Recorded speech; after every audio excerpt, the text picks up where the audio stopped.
Hola, y bienvenidos sean a escuchar una historia de mujer a reina. ¿Qué esperanza hay para el creyente que sufre hoy? ¿Dónde vamos a encontrar tranquilidad en medio de un mundo que solo nos ofrece desdicha? El día de hoy hablaremos de una vida que tiene mucho para enseñarnos.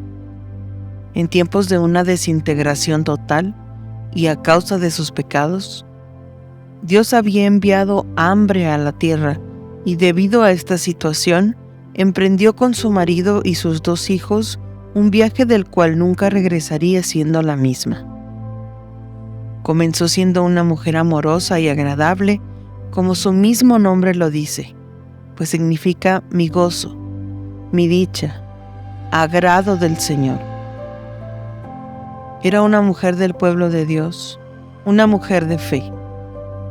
Pero después de un periodo de sufrimiento y dolor, termina pidiendo que la llamen Mara, que significa amargura. Hola Noemí, sé bienvenida a este tu espacio. Cuéntanos sobre tu situación.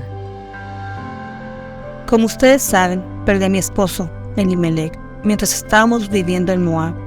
En aquel tiempo ser una viuda era una de las peores circunstancias en las que podía hallarse una mujer. Tenía que depender de la generosidad de mis parientes y otras personas. Y ser una viuda en un país extranjero, donde las personas no creían en Dios ni según sus leyes, era aún peor.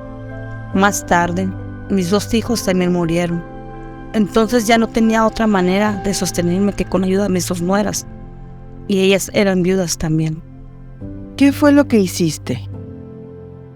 Mi única opción era emprender una larga travesía de regreso a Judá. Escuché que el hambre había acabado, y si me quedaba alguna esperanza, estaría en medio de mi propio pueblo. Al principio, mis 2 nueras quisieron ir conmigo. Sin embargo, no podía permitir que dejaran sus hogares. Yo no tenía ninguna esperanza, por lo tanto, ¿qué esperanza podía ofrecerles a ellas? Extranjeras, moabitas, en medio de los israelitas. La mejor oportunidad que tenían era regresar con sus propias familias. ¿Dónde estaba Dios en todo este asunto? Me temo que me hallaba tan enojada por mis circunstancias que todo lo que podía ver era lo mucho que Dios estaba en mi contra. En realidad, cuando regresamos a Belén, al principio nadie podía reconocerme porque la amargura me había desfigurado en gran manera. Les decía a las personas que me llamaran Mara, porque el Señor me había amargado la vida. Salí de Belén con mi esposo y mis 2 hijos y regresaba al lugar sin nada.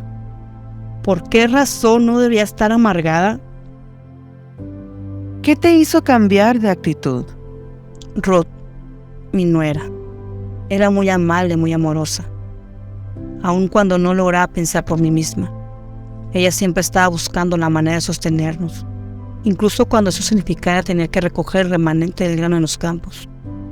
Ella era completamente devota hacia mí y a Dios. De alguna forma fue capaz de vencer cada obstáculo. El hecho de que era pobre, viuda y una extranjera en un país extraño, con personas a las que no conocía. Dios bendijo su fidelidad y en su momento me bendijo a mí. A través de Ruth me di cuenta de que Dios no me había olvidado ni dejado de amarme. ¿Tienes algunas palabras como consejo para nosotras? Cuando la vida parece volverse sobria, Dios está allí. Cuando no logras verlo y sientes que debe haberte abandonado, Él está allí. Dios es fiel a sus promesas, jamás te dejará. Él sabe lo que estás atravesando y quiere llevarte hasta el otro lado. Créelo, aférrate a ello y no permitas que la amargura te aleje del único que puede ayudarte.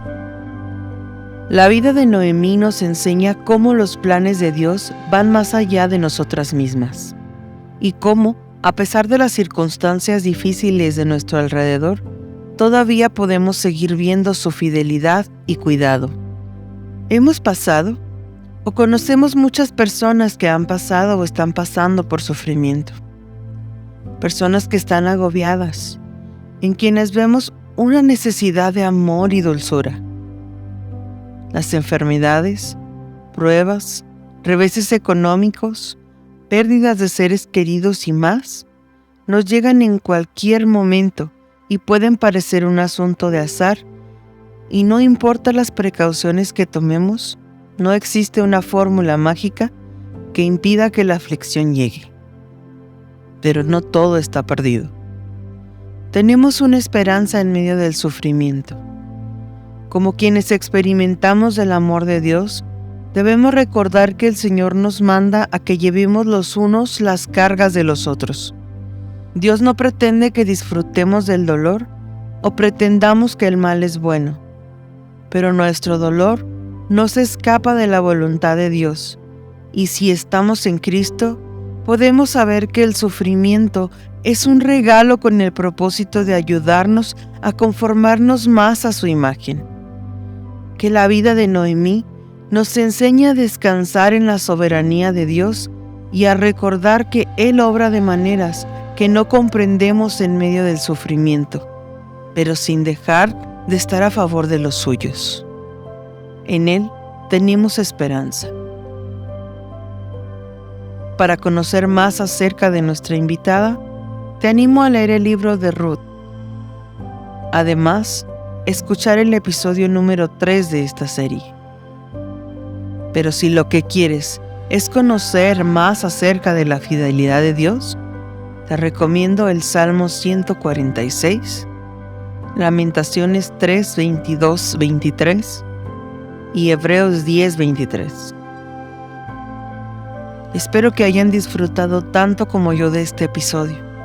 Nos encantaría saber más de ustedes, así que manténganse en contacto con nosotros a través de nuestras redes sociales y recuerden, siempre es un buen tiempo para una historia de mujer a reina.